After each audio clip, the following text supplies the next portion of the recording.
Hey, good morning, Eastern Oregon, and welcome to this August 28th version of AM Live on EOA. We're your connection to Eastern Oregon, and we're glad that you are here this morning.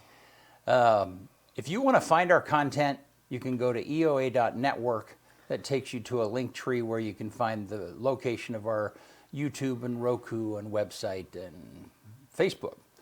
And if you're on Facebook this morning, you are welcome to comment and to throw in questions and so on and so forth. Just ask that you be respectful along the way. We appreciate that. Here in just a little bit, we are going to have LeGrand Police Lieutenant Jason Hayes will be with us to talk about himself and then some of the cold cases that he has been asked to comment on over the course of the last several years. It's very interesting. So, how are you, man? Yeah, that's kind of interesting to me. I like that kind of stuff, Yeah. but I don't like it because of like the detective or like the police aspect of it. I think I'm more interested in like the family being able to close the door. You know what I mean? Like I think about it if it was me myself, and it would be like, man, that would be hard to not know where you're. It is. I think that, the primary public interest, though, is in, it's like the whodunit. It's the looky-loos. I mean, it's why shows like CSI and, that genre of shows forever on solving cases, that's why Unsolved mystery. That's a whole nother conversation is why we're fascinated with that kind of stuff. But I think it's a peek inside of like a police investigation that the common folk would never have the opportunity to hear and listen to. So there's a TV show called Murders in the Building. Have you followed that at all? You know I don't watch TV, BC. I know I am. Well, it's not not TV, it's a streaming show. Yeah, I don't know. Yeah, anyhow. I watch YouTube. Yeah. That's about it. Like, for real. Yeah. Sports and YouTube. Yeah. No, anyhow.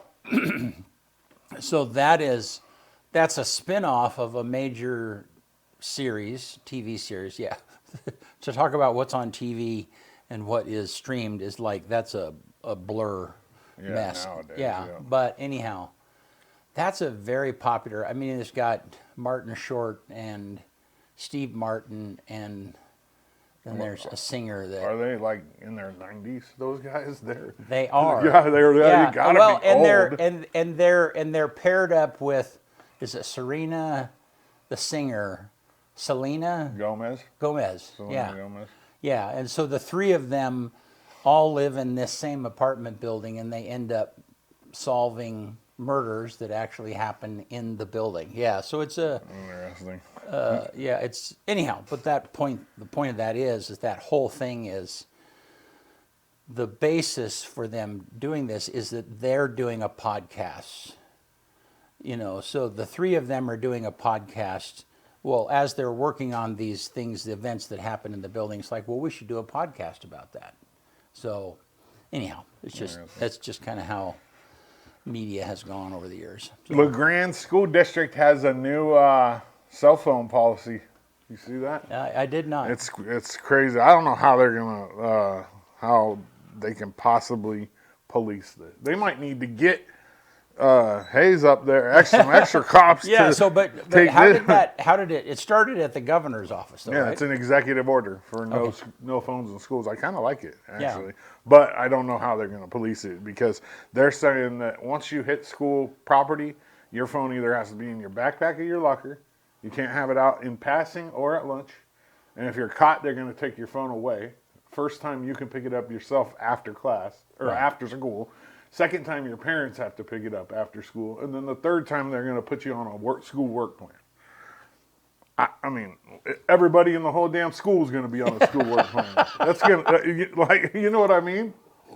Mm-hmm. I don't know how they're going to. Well, I'm sure it's like a lot of those things where we're going to do our best. You know what I mean? We're going to make an effort to try and put this policy in place, knowing that there's going to be, it's going to be rough for a while. I'll liken it to other like policies, right? Mm-hmm. That are very loose. Yeah. Because I think it's going to be like, for the first little while, they might slap some hands, you know. But I think they're going to realize how hard it is, and it's going to get extremely loose. It's like the same thing with like games, right? You go up there for a OSAA playoff game, and they're supposed to charge everybody, even students, to get into those games. Well, I'm not going to mention no names, but students are going to the back and opening up doors and letting students in, and it's everybody sees it. Yeah. You know what I mean? But it's like, you know. I don't know. I don't think it's going to be that loose. I think it'll take a couple of minutes. It'll take a couple of months for the students to be compliant, but eventually they'll get on to it. See, I don't think the repercussions are strong enough. I think the problem is that it's an open campus, you know, and so certainly, I mean, kids can step off the curb. Yeah. Or walk across the street and, you know, take out their phone, and they will, you know. I mean, you know, we know Kevin and Kim Rainey, who do Youth for Christ, you know, and I don't know if they have a cell phone policy, but there'll be a lot of kids at lunch that'll be on their phones. So you don't think that it's going to be loose? Like, I mean, I don't think it's going to be looked the other way. I don't think it's going to be looked the other way, but I don't think it's going to be followed through on as very strong. Well, I mean, I'm sure there's going to be kids that go to their car and sit there on their phone. That's still school property. Right. You know what I mean? It's the same as being in the building, and there ain't going to be somebody out in the parking lot watching cars. No, but I don't know. I don't know how many kids drive to school these days. A lot. Ton? Half, probably a third of the students. Yeah. Yeah, that go up there. Yeah. I would imagine, because most kids get their license. I think it's going to be kind of like smoking used to be. You know, it looks like there's going to be a smoking, just outside of the school bounds. But nobody lit their cigarette up in school. These kids are going to get on their phone in school. I promise. I know, but I think eventually they won't. We'll see. Yeah. Let's take a bet, man. We don't have any numbers. No, we can evaluate it. Well, next time George is here, like the first of the year when George is here. Yeah.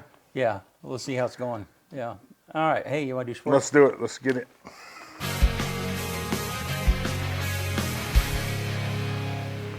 AM Sports Report brought to you by Hobby Habit. Available this Friday, the Mini Slash 4x4 takes all the intense fender-to-fender racing fun of a 1/10 scale short course truck and infuses it with unrivaled power and extreme durability in the perfect size. Mini Slash 4x4's overbuilt drivetrain puts BL2 brushless power to the ground, off-road, in the dirt, or out on the flats. This thing is crazy.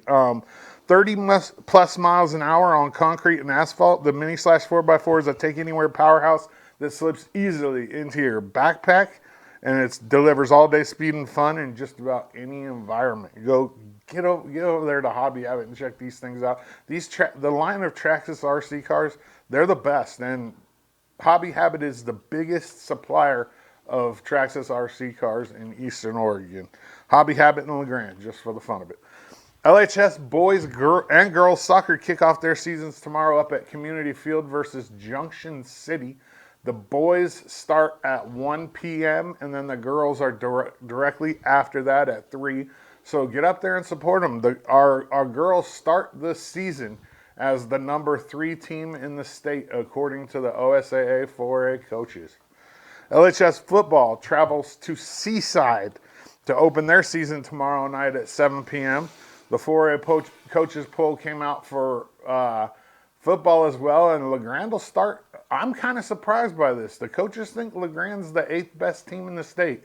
And, I mean, we'll have to see for me to make my mind up on that. Pendleton goes to Scappoose, and Baker hosts Cascade at 7 p.m., which will be live right here on the EOA network. And guess who's going to be on the call? Me. That's going to be fun. If you don't have anything going on, join me and watch Baker take on Cascade at 7 p.m. tomorrow night. Go to EOA.network to find all the convenient places to stream the game from. And if you're interested in advertising during the games, get a hold of us ASAP The first game starts tomorrow, but we can still work something out. EOU volleyball made it to Nebraska last night, and they will kick off their trip with games on Friday versus Benedictine and number 7 Northwestern College of Iowa. And then they turn around and play number 4 Concordia and then College of St. Mary on Saturday. If EOU gets through this weekend unscathed, they will be the top dogs in the CCC going into CCC play. I would say they'd be the team to beat in the country. I mean, they already have 3 top 25 wins. They're undefeated. They're ranked number 5 in the country right now. So, I mean, I think if you get 2 more ranked wins this weekend and a receiving vote win, yeah, there's got to be talk about moving into one of those top two, possibly the number 1 position. EOU women's soccer hosts Doane at 11 a.m. tomorrow. Tomorrow's just bang, bang, bang soccer all day up at Community Stadium. And then the men will take on Whitman on Saturday at 6:30. There's an interviews coming out all week. Karina DeYoung yesterday, Sydney Peck today, Maddie Barker tomorrow from the EOU women's soccer team. Those drop at 5:30 on EOA Live. You can get it on YouTube, you can get it on Facebook, and you can get it on Roku. EOU football kicks off their season against travel buddy and rival College of Idaho tomorrow at 6 p.m. Pacific Standard Time in Caldwell. I guess this is a good early test for the Mounties and a good indicator on where we stand. I still haven't heard who the starting quarterback is, and I don't even know if the players know yet. I mean, I going into the scrimmage last week, there wasn't a starter picked yet. I sat down this last week with seniors Jason Grant and Brody McMillan. Check out this clip from the interviews that are going to come out next week. What is up, Eastern Oregon? This is Dodgy with EOA Live Sports, and today I am joined by EOU, and this is hard for me to say, senior football player Brody McMillan. Brody, what's up? What's going on, Dodgy? I can't believe that we're already here. I know. It seems like just yesterday, like Brody's going to EOU. I mean, I was looking at pictures and some video from your signing the other day, and that seems like it was yesterday. I know. Flew by. It's crazy, man. It's just crazy. So, describe like the last 4 years for me. How's it been? Last 4 years, it's been amazing. I love EOU. I mean, I grew up in the Grand. I'm happy I stayed and played here. I love Coach Camp. I love my teammates. I love the school. So, decision was right on. I mean, I thought it was the best decision you could have ever made too. Moving into this, which is your senior year, you started at running back last year. You're the starter this year. What's your goals?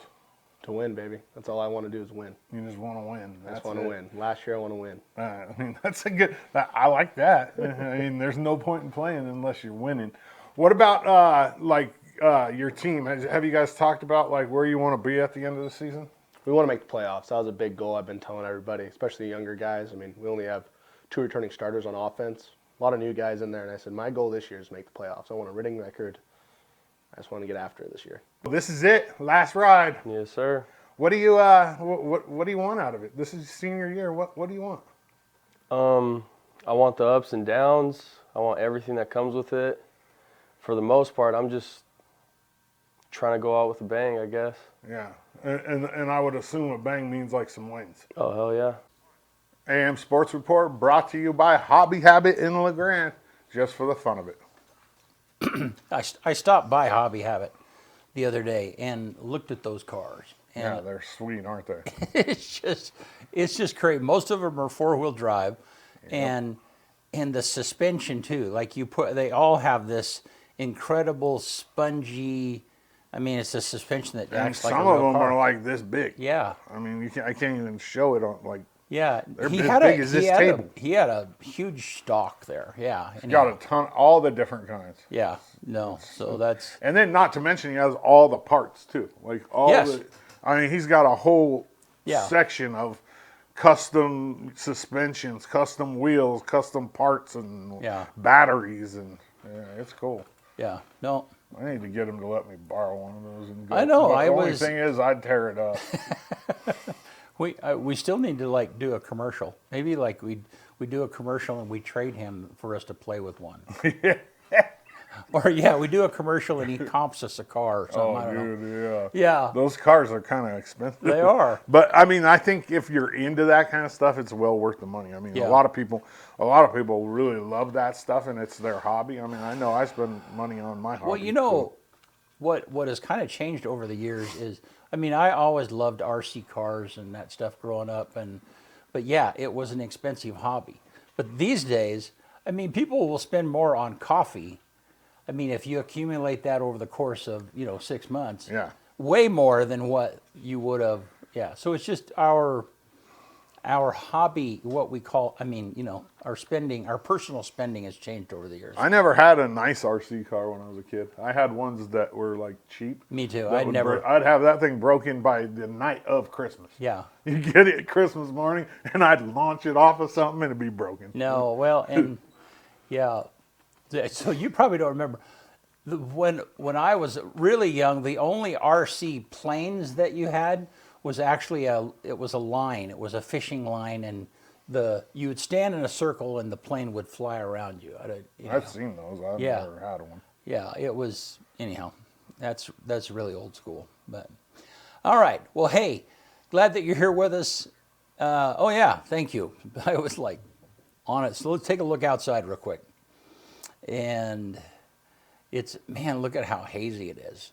I don't know where that smoke's coming from, but it's pretty overcast. And the humidity has got to be a little higher than what it normally is too. So let's take a look at that graphic. So 80 today, 53 tonight. It was cool last night. 88 today. 88, yeah. And then it looks like it's going to be around the upper 80s, lower 90s for a pretty good stretch. It's going to be warm. We're back in the Kyle weather. I like it. I Yeah. love it. Yeah. Let me have another month of this at least. Yeah. As long as it doesn't get up to like 99, 100, then it comes kind of miserable. But, like and as long as it's not like super humid, Yeah. 92, 94 is manageable, I think. Yeah. I don't mind it. All right. Well, hey, glad you're here with us. We're going to be right back with Police Lieutenant Jason Hayes.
That's the opening. Yep.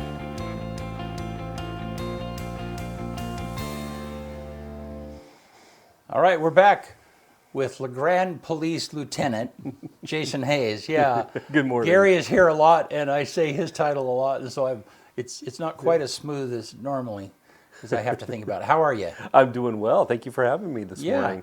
And you've been on before with Gary, right? I mean, it's been a while, but I think you I guys. have one time. It's probably been a year ago Yeah. or so. Yeah. Yeah. So, And one of the things that we hear your name a lot is that you do the shop with the cop. That's kind of your main that's one of the, I mean, you do other things, but that's one of your public facing things that you do every Christmas, right? Yes, that's one of my passion projects. Yeah. It was actually me and Scott Franks. Yeah. We were approached in 2009 was our first year. Yeah. And the lieutenant at the time, Derek Reddington, presented us with, hey, I heard about this program and would you be interested in looking into it? So Scott Franks and I miss Scott. What a great guy Yeah. he is. And so we worked on it together. And 2009 was our first year, and I've been the coordinator ever since. Yeah. Now, were you and Scott, were you partners, or you guys were both in the field at the same time? Yeah. I'm trying to remember. So we were both, service community minded, if you will. Like we like doing things outside of our typical Yeah. day-to-day duties, serving the public. And so I think that's why we were hit up for this project. But I was on his shift at the time. I was a junior officer. And he was a sergeant, right? He was, Yeah. yeah. And so, in my career, I ended up working with him quite a bit when I was on patrol. Yeah. I've been on almost 27 years now. Wow. Yeah. Well, and I see Scott quite a bit because he works for Loveland, and we Yes. do a bunch of stuff and helping Loveland Funeral Chapel and Loveland Safe Ride. So yeah, so I interface with Scott quite a bit. Yeah. So, Yeah. I know him pretty well too. Yeah. I mean, me and his son played baseball together, and then one time we had a little run when I was in high school drinking. He got us one time. But knowing him, he treated you very well. I'll say it because it's past the statute of limitations. They wrote us MIPs, made us sit there for a couple hours, left, and then they came back and took the MIPs away Oh, wow. and said, "Hopefully you learned your lesson from it." And, So it was yeah. yeah. Well, so how did tell us, give us a thumbnail of who you are. Where Yeah. where did you grow up at, and then how did you get into the LeGrand Police Department? Yeah, I like talking about Yeah. that, and thank you for asking. So I am a LeGrand. I call LeGrand as my home. I went to high school in LeGrand. My dad was a state trooper. And so prior to high school, I had moved around a little bit because back in those days, when you're a state trooper and you promoted, it usually meant that you moved to a duty station where there was an opening for. And so, from my time of birth, I lived in Portland and then Medford and then Tillamook and then LeGrand, moved to LeGrand in 1986, graduated high school in 1989, and then went into the military for 4 years in the Navy. And then from there, I really thought that I wanted to be in the medical field, but my dad being a retired state trooper, he served 26 years in the Oregon State Police. When I got out of the military, because I was a medic in the Navy, they call them a hospital corpsman, I just found that passion was no longer there, and it really was just an internal drive for me to pursue law enforcement. So I applied with the LeGrand Police Department, and I'm blessed. They hired me in 1998, and I've been there ever since. Wow. Cool. 1998. Yeah, and so then and you've kind of come up through the ranks. I have. Yeah. Yeah. So I started out as a patrolman, and I wasn't on very long before I did my first stint in detectives.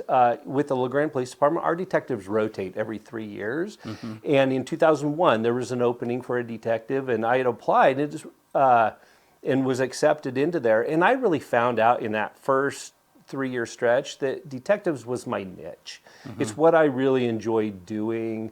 And so any opportunity I had in my career prior to being promoted to lieutenant, I would serve in detective role. Most of it is a criminal detective investigating child abuse. Mm-hmm. But I did do a 3-year stretch as a drug task force detective working narcotics.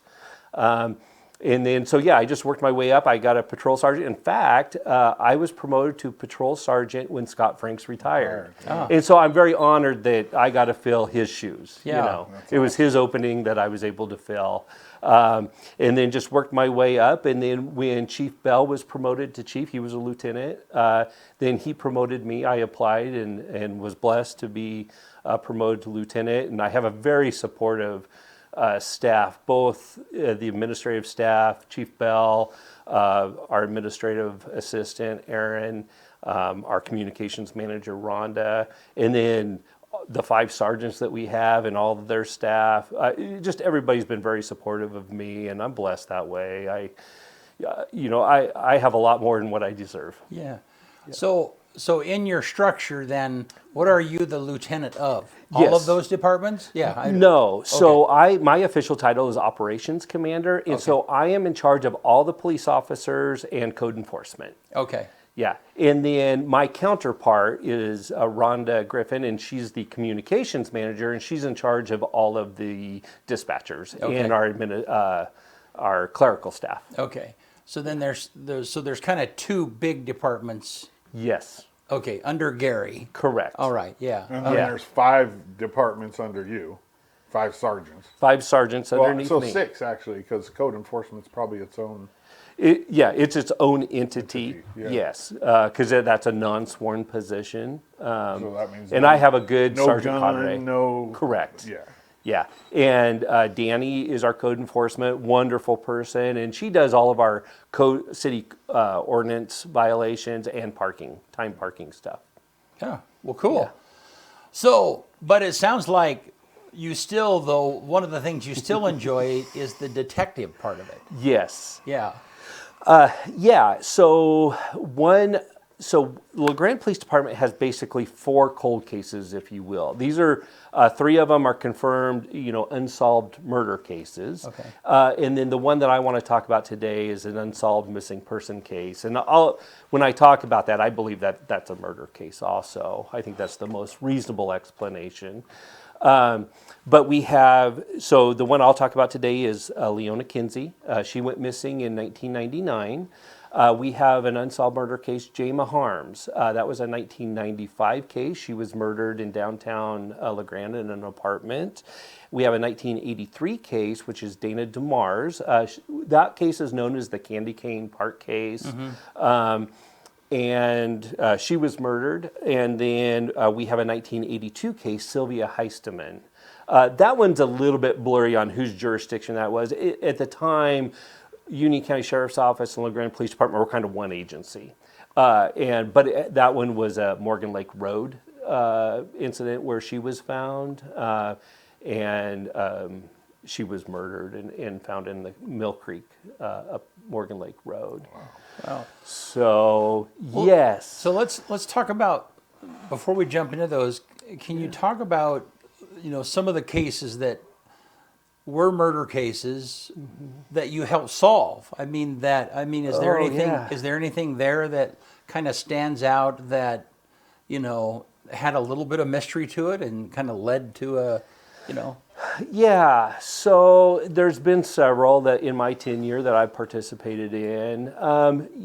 There was one that happened downtown and in an apartment, and a young male was murdered in his apartment, but then the suspect caught him on fire to try to cover up the evidence. Really what that did is created more evidence. So when you look at investigating these types of crimes, you have 2 kinds of evidence. You have testimonial evidence, so witnesses, what other people say about it, and then you have the physical evidence. What do you actually find? And those are trails that you follow, and you let the evidence determine the facts of what happened. And that's one that I just remember, it was a trail. Like we found a piece of something here, and then a block away you find something over here, and a block away from that you find something over here. And piecing all that together, and then you're able to identify your suspect, and then through that, you can identify a motive. And then you present what you hope to be a really good case, and in this one, all the investigators involved did, and there's justice. huh? Yeah. That murderer was my classmate. Oh well, I'm sorry. And when we No, talk not about the murderer was my Oh. classmate. Oh, okay, yeah.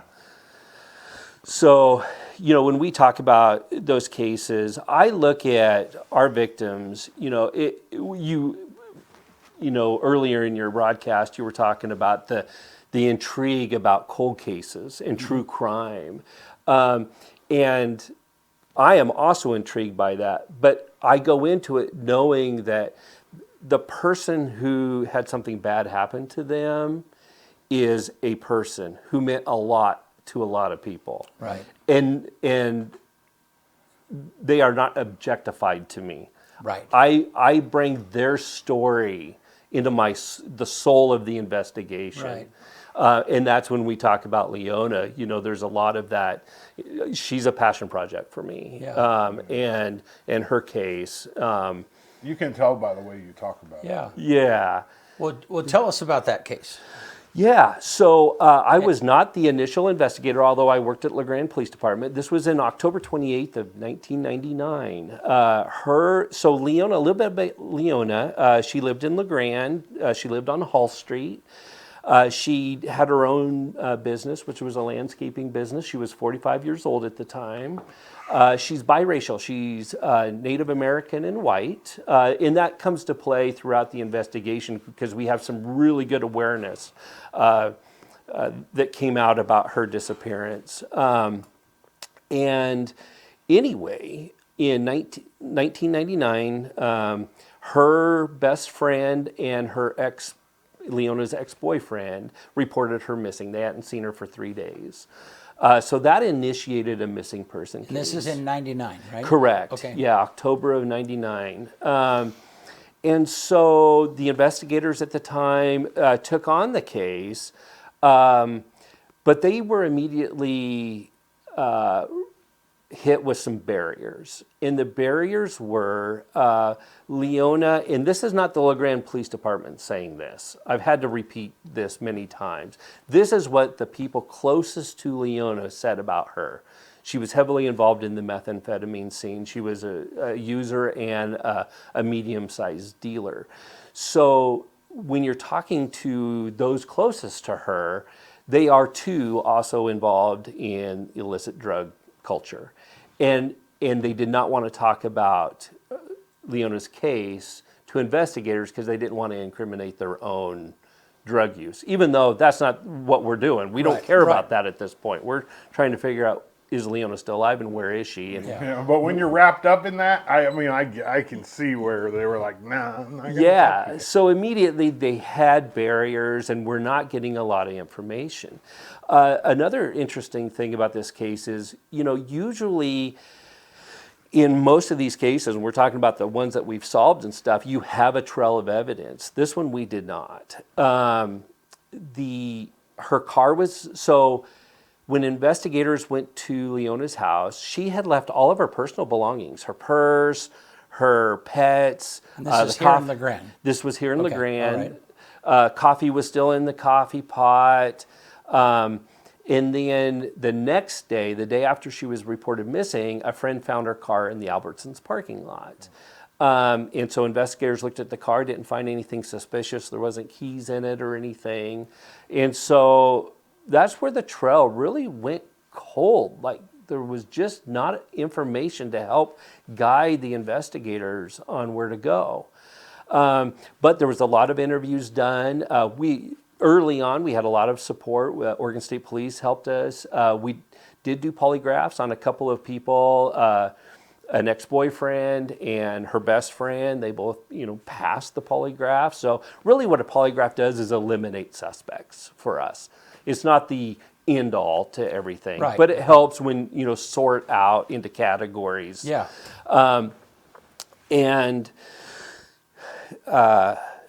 So we were really having a hard time finding what happened to Leona. And when you're a missing person, that in itself is not a crime. People go missing all the time, but of their own will. We didn't know if maybe she went on a drug run somewhere and just hadn't come back. But as time goes by, the concern gets more. And, so it became obvious, soon in the investigation that something nefarious had happened to Leona. Well, yeah, wasn't it? Wasn't one of the big things too that she really loved her dogs? Yes. And her dogs were at the house. Yes, so that's exactly. a great piece of like eye opener. Like she's not going to leave those dogs there. You know what I mean? Like if somebody really loves their dogs, they don't just leave them. Yeah, exactly. And so detectives over the years would just try to pick away.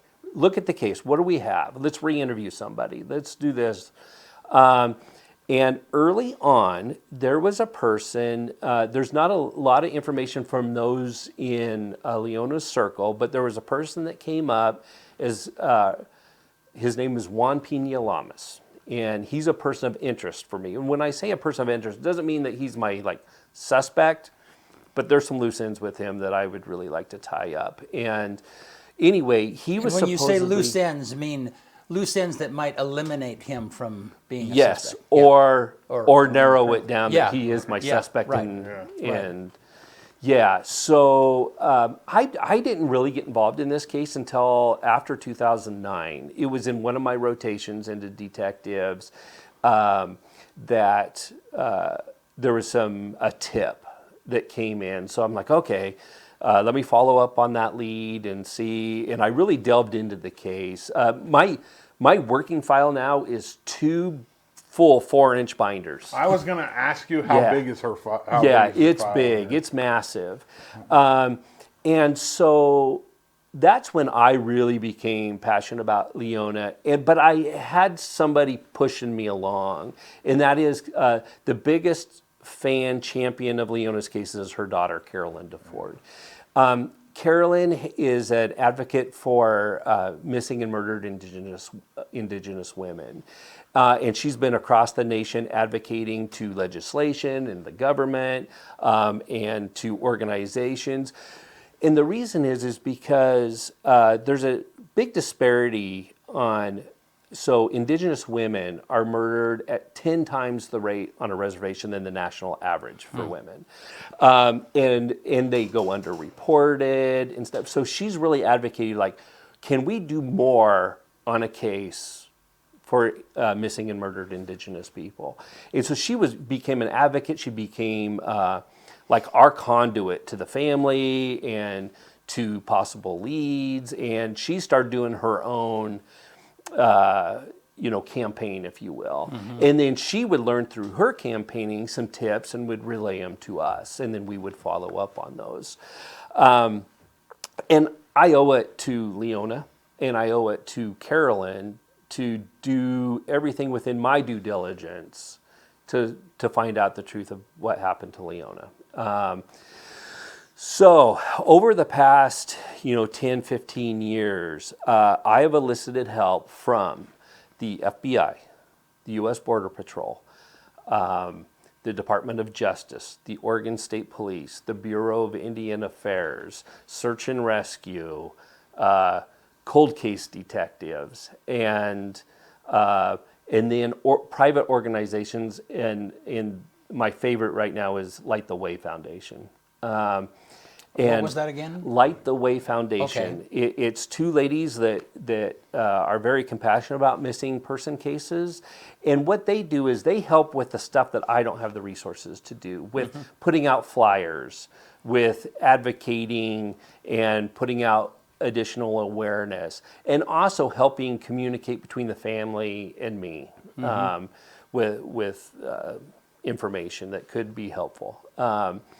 So there's a lot. Now, through all of this, I have interviewed around 40 people and re-interviewed some of the same ones, looked at the evidence again. And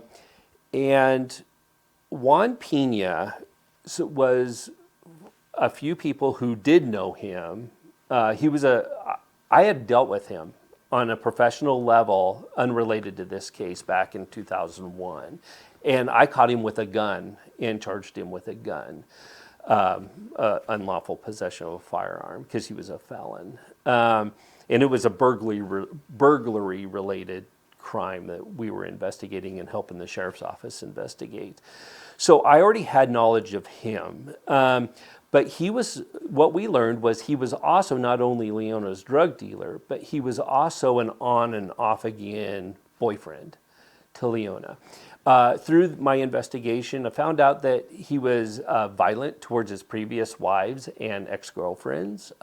So you see these recipe things adding up. Well, and you've been doing this a while, so the ingredients are there that he's a bad dude and capable. And so also what we learned is Leona would do her drug deals with Juan at the Albertsons parking lot. So then I wanted to focus in on Juan. And this is what I know about Juan, is the investigators interviewed him early into the investigation, and he, said that he didn't have any knowledge about Leona's disappearance. Well, he agreed to take a polygraph, but failed to show up for it.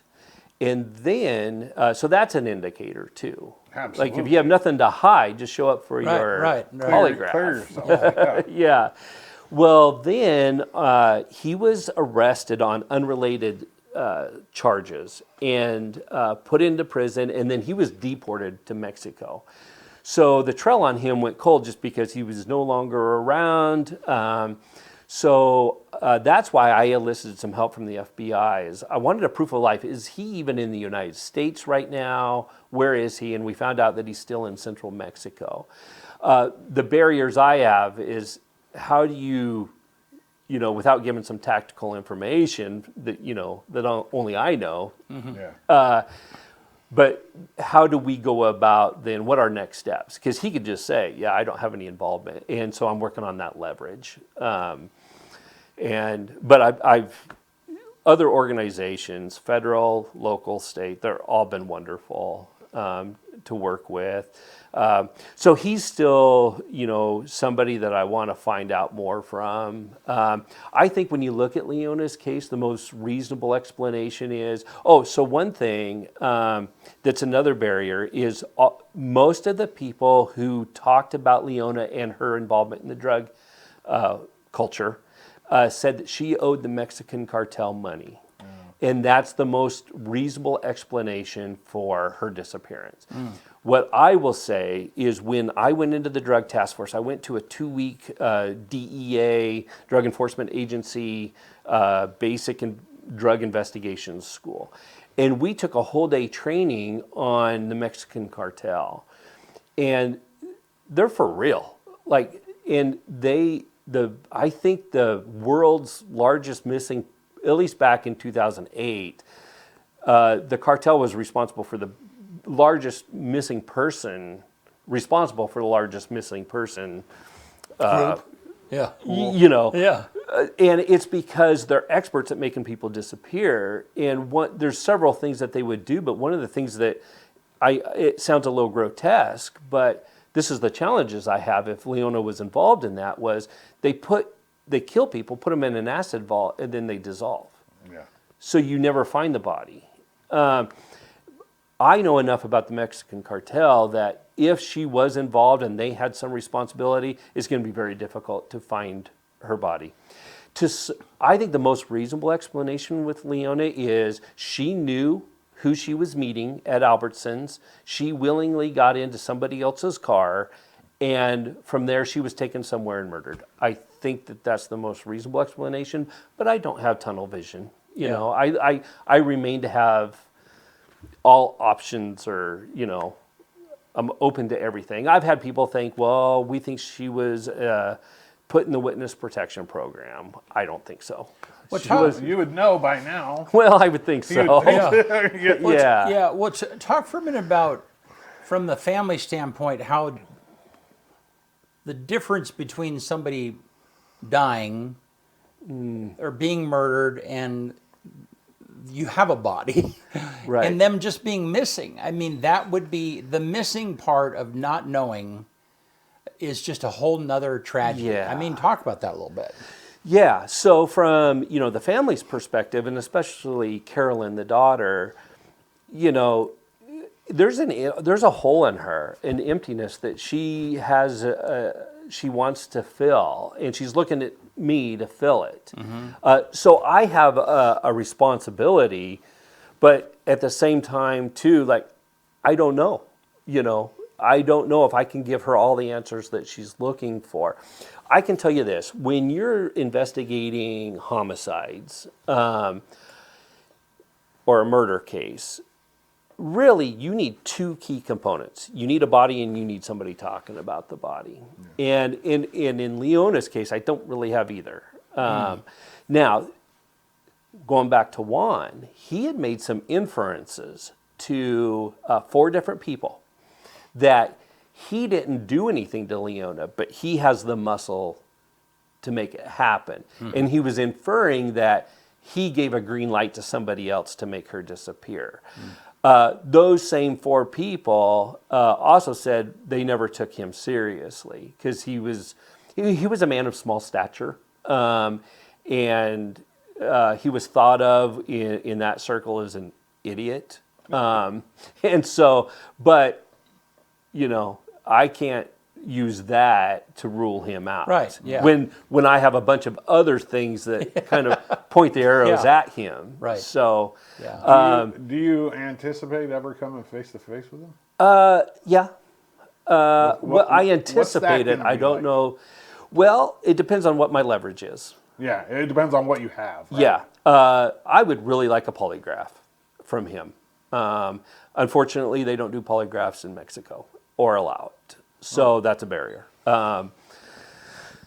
Yeah. So anyway, in without order to get him extradited here, you have to have something. You can't just right, say, we right. think Like he- I said, he's a person of interest. He's not a suspect. Right. And Yeah. if I had probable cause, I would have an arrest warrant for him Yeah. at this point. So, and with big cases like this too, there's oddities that happen. And there's one, I think it's funny, but this is the determination I have. I follow up on every one of these. I had a letter that was received in the mail. This was about 4 years ago. And it was from a lady in Arkansas. And she says, I am a map dowser.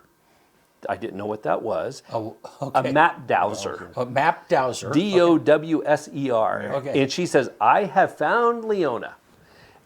Look no further. Here's the GPS coordinates for where she's at.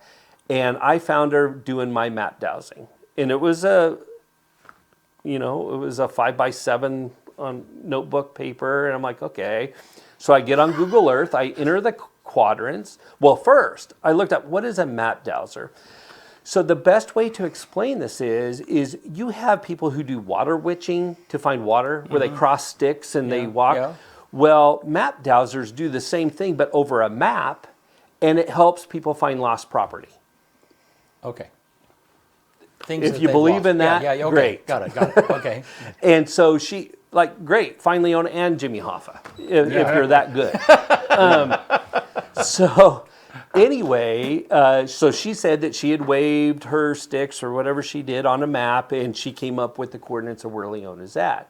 So curiosity, so I punch them into Google Earth, wonderful app, Yeah. and it puts me at a rocky mountaintop right above Catherine Creek State Park. But doing my due diligence, every tip that I get, I follow through with. And so Lieutenant Ken Woodward with the Union County Sheriff's Office, him and I went up there and we climbed up this mountain and we searched for a couple of hours, walking that whole area, and we did not find Leona's body, nor was it a practical place that a body would be placed. One, it's up on a mountaintop. Yeah, somebody's going to have to haul it up there. Yes, and or hike it's them up rocky. there, You couldn't but- even bury Yeah. somebody there because it's just a rocky knob. even dig. Very few sparse pine trees here and Yeah. there. But we looked. There was some information that came out in 2009 about Leona being buried in the area of Minham State Park.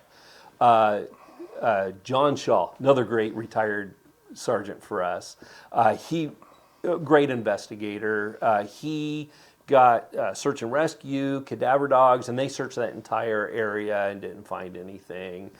And then, but there was a stock pond up there kind of in the same general area. And there was a concern that that had not been searched.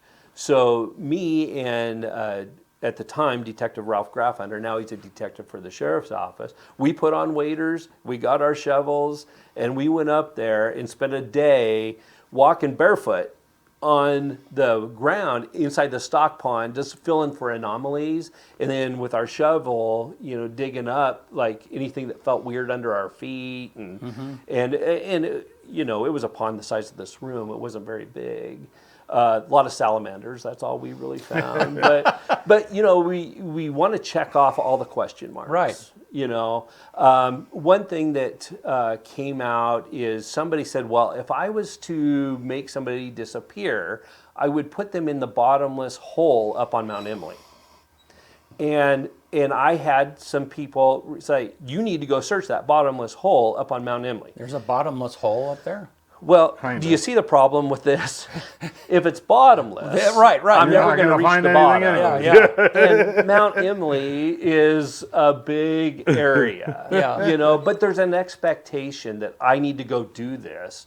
It's like, I would follow up on that tip if it was like, you could put it more in a silo, like you could narrow down what is it exactly you're looking for. But there's some things I just can't do because I don't have the resources and I don't have enough information. Yeah. It's just not reasonable for me to go up on Mount Emily, drive around, look for a bottomless hole. No. But that's the kind of stuff that you get. Another, it's not a barrier, but a frustration on my part is you get people who comment on how we should be doing our investigation, why we haven't solved it, but they're applying today's technology to 1999. We did not have, it's actually easier for us to solve crimes now because, one, cell phones. Everybody uses their cell phones for everything, and we can get search Pinging warrants on. all the time. Ping them, search them. You find a lot of evidence on the cell phones. But just the amount of surveillance cameras. People have the Ring door cameras. We have solved so many property crimes and suspicious person crimes and stuff just based on tracking as somebody walks by somebody's house because it triggers their Ring camera. And credit card tracking. We can do that that's all technological stuff that's easy for us to do now, but none of those things existed in 1999.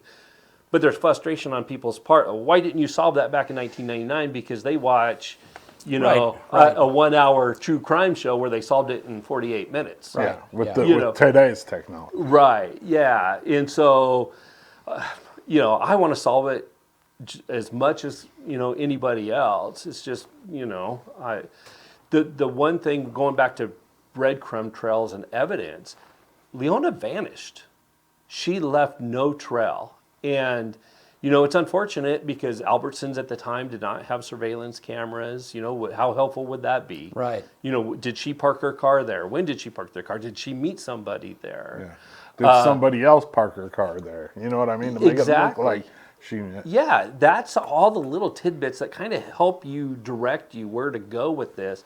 And she absolutely just vanished. So let's talk for a minute about the reason you and I started this conversation is because some podcasters have reached out to you Yes. to get a lot of the information you probably gave us just Yeah. now. Yeah. And so, this is I knew nothing about this case whatsoever. Yeah. Even though, I was here during that time, but it just was not on my radar. But what has that been like? Yeah, that's been interesting. So as an investigator, I work with local media. Yeah. That's all I work with. You guys, Elkhorn, The Observer, and that's it. Yeah. In a nutshell.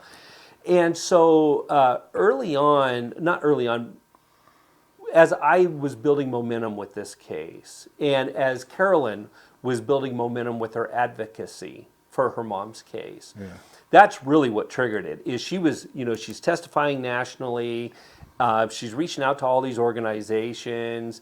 And then, like the Way Foundation, too, when you have organizations like that who are the conduit between the family and other places, they send out all this messaging. Well, you have podcasters that are interested due to true crime podcasts. And so in the last about 3 years, I've been interviewed on 7 different podcasts. Wow. And these are nationwide. They're all over. They're sprinkled all over. There's a podcaster that has a series called The Vanishing, did that one.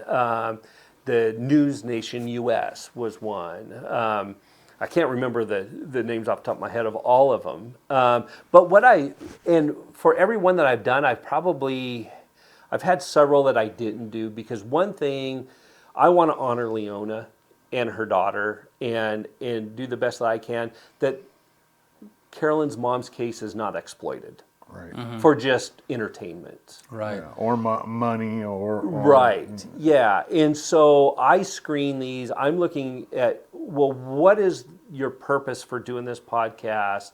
And if it's for awareness and to help create a tip line or something that can provide me information, then I'm all for it. Yeah. And so I am pretty liberal about doing them as long as it meets those guardrails. And those guardrails are pretty wide. But Yeah.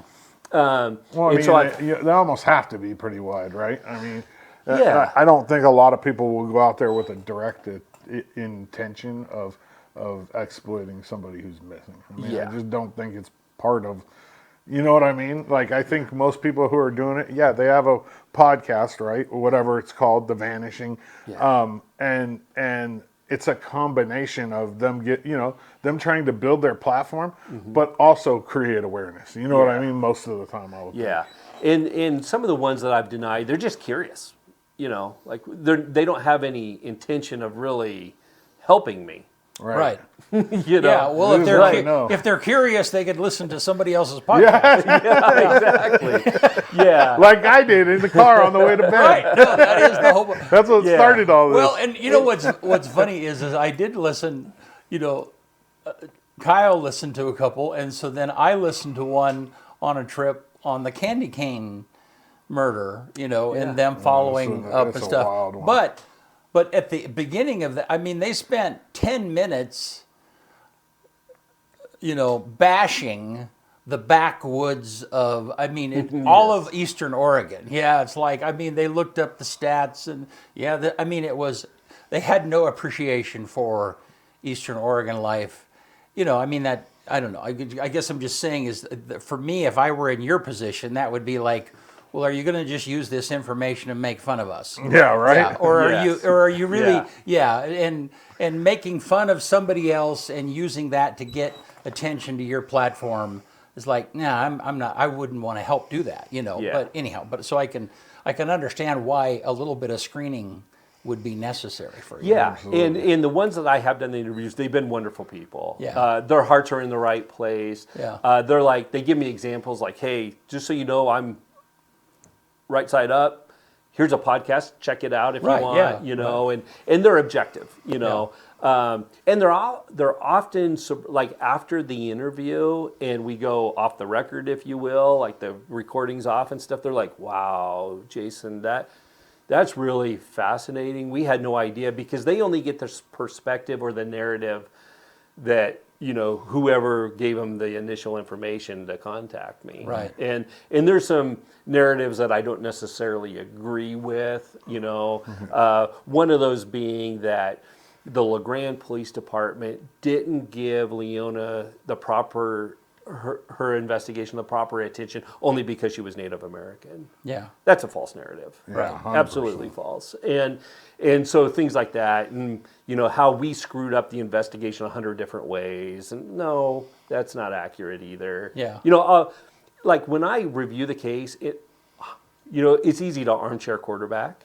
It's hindsight's always 20/20. You know, there's things now that when I read back to the beginning that, oh, they could have done that better. They could have documented something better, but it wouldn't have changed the outcome of where we are today. Right. Right. You know, it's just those poor investigators that took this case in '99 had little to nothing to go on. Wow. And we've built upon that, but still haven't solved it. Wow. You know, but So, does this ever keep you up at night still? Does it ever- not really. Sometimes, you know, if I have, a loose end like Juan Pena, and I'm waiting on information from Border Patrol, FBI, Bureau of Indian Affairs or something, like I get anxious because I'm waiting for that breakthrough information. Right. Yeah, and it could come anytime. It can. And you know what we're doing here today is righteous. Like, this is great, because you are sending out the message about Leona's case, which is awareness, and it's going to reach people. And hopefully, I am still hopeful that somebody will come forward. You know, I think that there's enough time. like when I go back, like, this last year I did many interviews of people who haven't been interviewed since 1999 or 2000. That were heavily involved in the illicit drug activity back then.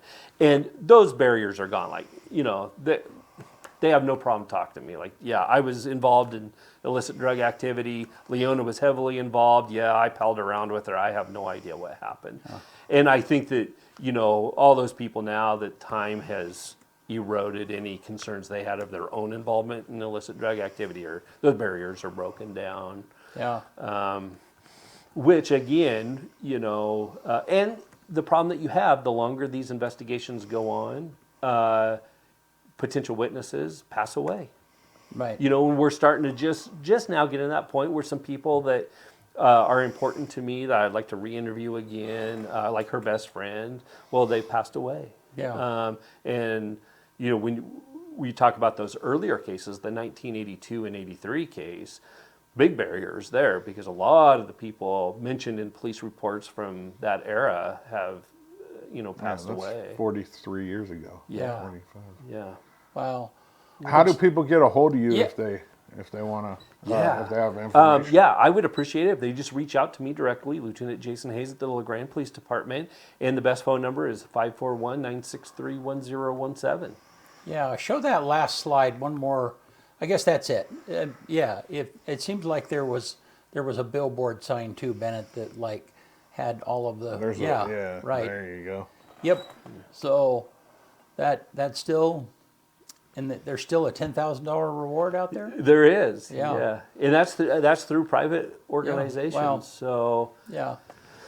Well, thank you, man, Yeah. for Okay. coming. This is super interesting. Yeah.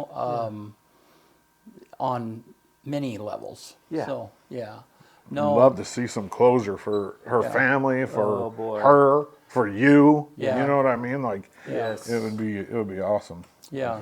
Well, thanks a bunch, man. We appreciate it. You're welcome. Thanks for having me Yeah. on. Yeah. You want to get us out of here? Let's do it on this day, August 28th, 1837. Pharmacists John Lee and William Perrins manufacture Worcestershire sauce for the first time. It was made by pharmacists. Will you say that again? I don't know how to say it. No. I can never say that word right. No. In 1884 on this day, the first known photograph of a tornado, and that's the photograph. It's taken near Howard, South Dakota. That picture was taken in 1884. Take the on this day graphic. Yeah. Yeah. Wow, that is fascinating, That's isn't it? crazy, huh? Yeah.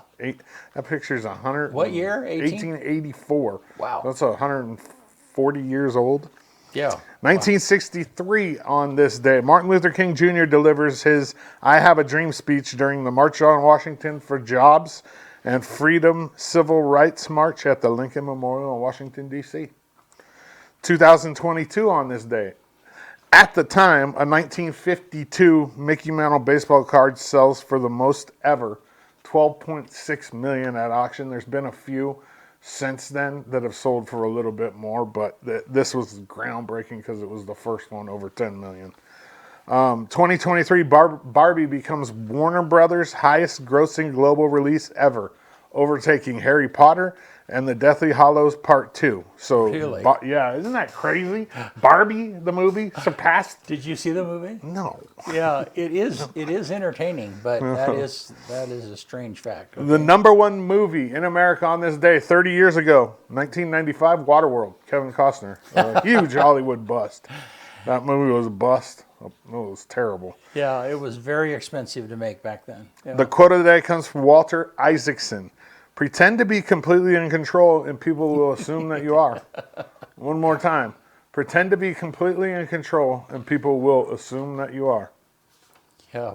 Boy, there's some truth to that. Yeah. There are times when I'm got in this. There's situation I'm in an absolute panic, and the one thing I'm doing is like, I am not going to run. I am not going to walk too fast because that gives away that this is an urgent thing. Yeah. So, hey, thank you, man. You're Yeah. welcome. Yeah, I appreciate it. Hey, and don't forget that tomorrow night, you tell us. So Baker and Cascade, 7 o'clock. 7 o'clock right I'll be here. there on the call. On our network. Yeah, don't forget our first high school football game of the season tomorrow night. So thank you guys. We'll see you next week.